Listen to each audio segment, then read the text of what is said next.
I'm supposed to help make a presentation to Diane Scanlon, if she'd stand up. Up here, please. Come on.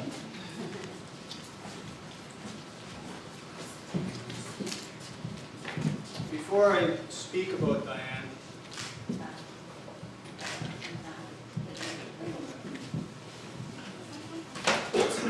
I want to talk about what a volunteer is. In my opinion, there are two reasons why people volunteer: for recognition and to make a difference. 20 years ago, this town experienced a terrible, terrible tragedy that involved youth. Some of you here know what I'm referring to. In response to that tragedy, the briefing team was parachuted out of Kemptville from Toronto. And I attended those debriefing meetings, and conspicuous by absence was youth. Diane, you were there. That was noted by one of our politicians, who is not with us anymore, Mayor Jean Somerville, who convened a town meeting in response to the fact that there weren't any youth attending debriefings. And I'll never forget that meeting at the town hall, because I was invited to go. And I was sitting at the back somewhere, and Jean went, "You're chairing the meeting." So that was the beginning. It took me quite by surprise, but I was honored to be asked to see what we could do for youth. That meeting, the room was packed. I convened the next meeting at the high school thanks to another member who's not with us anymore, Roy Murphy. Only you remember Roy. There were half as many people at that meeting. And there was a progression of meetings where the attendance became half and half and half. And I've often looked back and tried to figure out what was the filter, what was filtering these people out. And it's what Graham alluded to. It was paramount that we meet the youth on their terms, not ours. We didn't want to approach them with what we felt they needed. We wanted to approach them unconditionally on what they felt they needed. And that was a filter, because there were a lot of people that couldn't live with that concept. And I'm very pleased to see that you still promote that concept. I think that is the reason that you have had your success. Because when we asked the youth what they needed, it wasn't a new bowling alley or a movie theater. It wasn't things that cost a lot of money. It was a safe place. That's all it was. After many surveys, and you were there, all they asked for was a safe place. So that's what we endeavored to provide.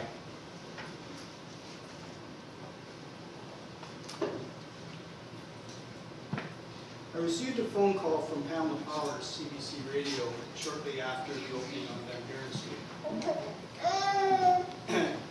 I don't know if any of you have heard of Pamela Powers. I don't think she's still around. I wish she was. She phoned me and said, "Would you do a radio interview about the youth center? We hear you're having your grand opening." I said, "Sure, I'd be pleased to." So she called me. I was at my office, and it was a live interview on radio. And it was the usual questions: why did you start? How many people have you got? How many kids you think you see? Blah blah blah. And the interview concluded. I hung up the phone, and wasn't minutes, and the phone rang again, and it was her. And she said, I have to come clean with you. She said, I've done that interview hundreds of times across Canada. You won't make it. She said, you'll have people that are enthusiastic to fill your room in the first meeting. Half as many at your next meeting. 6 months from now, you'll be struggling. A year from now, you'll be fighting to find people to come and volunteer. You were there. I've often wanted to pick up the phone and call Pamela Powers and say, guess what? We're still here. We're still here. 20 years ago, the ship was built. 20 years ago, we put it out to see if it would float. Now, it's still sailing. Diane, you made a difference.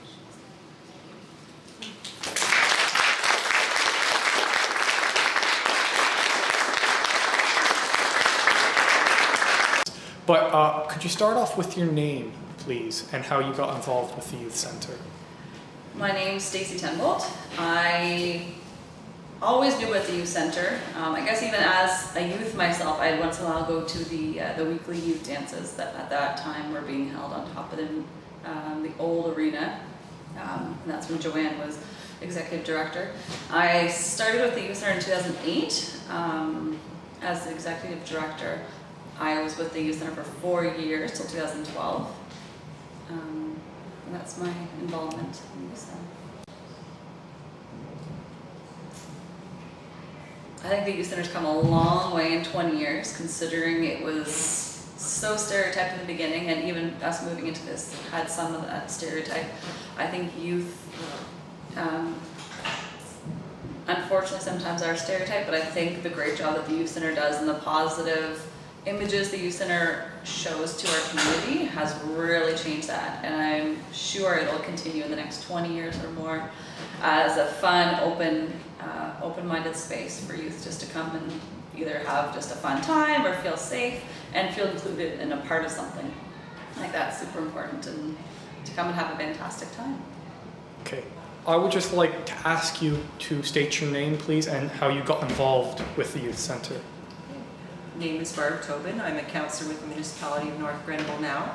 But 20 years ago, I was a teacher at North Grenville District High School, and my husband was an OPP officer, actually involved in the community quite a bit, and we were able to help out with the initial starting of the Youth Centre in the community.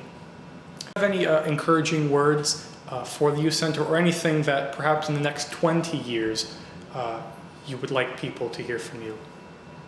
I think the really important part that established this Youth Centre that needs to stay strong in the membership is listening to the youth. I think that has been the key as youth change, as things change in their lives and in the community. I think it's really important to focus on the needs of the youth from their voice and let them have that voice. And I think this Youth Centre has done that very well to this point, and I hope in the future they continue as they have to listen to their members and people in the community. Perfect. So who are you and why are you here today? My name is Darren Johnston. I'm actually a neighbor. I live over on Elma Street, and I've always wanted to get involved with the Youth Centre because it's close by, and I feel it's a great organization. It's very important for the municipality, for Kemptville, so I wanted to get involved and be a part of it. Excellent. And what do you think of the Youth Centre today? Fantastic. And are you affiliated with the Youth Centre? Not directly, but I've just been impressed with all the work that's been done in such a short period of time, and obviously the efforts by the volunteers. We've got a great executive director here, so I mean the organization's in fabulous hands. So definitely see some very big things in the future for it. Good. Well, thank you very much. Oh, thank you. So who are you and why are you here today? Pat Maloney. And why are you here today? Why am I here today? I was on council whenever we established the Kemptville Youth Centre. And I remember, never forget the problems we had getting it through the opposition. So we finally got it established, and with the help of our chief of police at that time, Bob Pichet, and Dr. Blake, we were able to get it through without somebody blowing up the town hall. So there was opposition. Thought it was going to be nothing but a drug den and all the negative things. Yes. And it's turned out to be a great asset to the town, a great help to the young people. And I can tell you, in those days, we were instrumental in keeping a lot of young people out of trouble because we established the youth center. Yes. And we had the last laugh from all the people that were opposing it, believe me. So that's why I'm here.